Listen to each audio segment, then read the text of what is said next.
India versus south আফ্রিকার টি-20 squad নিয়ে কিছু সমালোচনা হয়, স্পেশালি রিঙ্কু সিংকে ড্রপ করা নিয়ে। রিঙ্কু সিং বর্তমান টোটালি ফিট আছেন।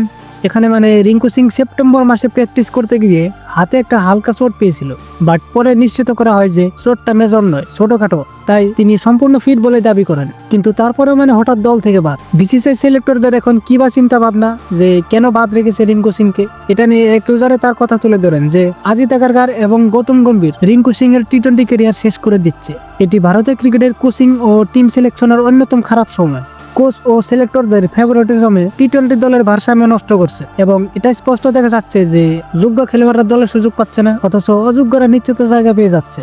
প্রথমে গিলকে নিয়ে অনেক সন্দেহ ছিল যে সে টি-20 খেলতে পারবে না তার ইনজুরির জন্য।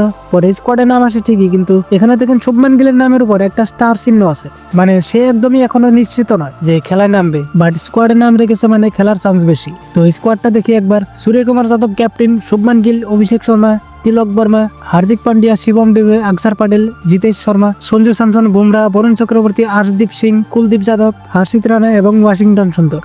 বাট সিরাজকেও চান্স দেওয়া হয়নি।